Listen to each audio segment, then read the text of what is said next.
layilganda bek tuvan layilab olib qo'ysak, asldagi manbasi nachar narsani bu yerda 1000 tuzayim desmi tuzgul olmaydi. Avarchilik. Shuning uchun aniqlik darajasini o'lchamlik tanishimiz kerak. Madayda piksel har ingliz so'ngga deydi. Ya'ni 100 pikselni bir ingliz so'ngga urma deganni ko'rsatadi. 100 dan nuqtani bir ingliz so'ngning ichiga urma demakchi. Agar siz men 10 qilib qo'ysangiz, o'xshashla 10 dan nuqtani bir ingliz so'ngning ichiga urdi-ku, albatta aniqlik darajasi to'g'ri bo'ladi. Hem bu aniqlik darajasini belgilaganda cho'qim o'zimizning kompyuterninki mushu asli manbani imkon bor yaxshi qilish uchun Viviska u bu degandek narsalarni layilga 300 qilib tangshaymiz.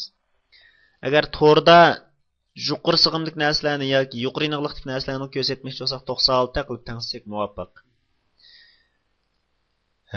Masalan tilpinga ma'lum bir narsa qilmoqchi bo'lsak uni 72 qilib tangsak bo'ladi. Masalan QQ o'ynaydiganlar QQga bosh suratini chiqarib oladi-ku. Uni o'zining rasmini kichik qilib 60 ta tangsin muvofiq bo'laveradi. Kichik narsa u. Unbek cho'ng ta'sir ko'rsatib ketmaydi. Biroq Viviska mushta kesbi layilgichilar 300 da 350 ni muvofiq tangshaydi. Agar buni siz 600 qilib qo'ysangiz 600 tangshilib qolsa bu qarshi tarafning kompyuterimi mush 600 likni ko'tara olish kerak. Rangjiq, loyajiq, qavatjiq bo'lib ketgan vaqtida 600 piksellik narsani kompyuterning ochmog'iga bir vaqt ketadi. Yani ichki sig'imni egallab ketadi. Unda bo'lgan ekan buni muvofiq tangshaymiz. Loyalash jarayonida necha tangshayotgan emas 300 da 350 ga.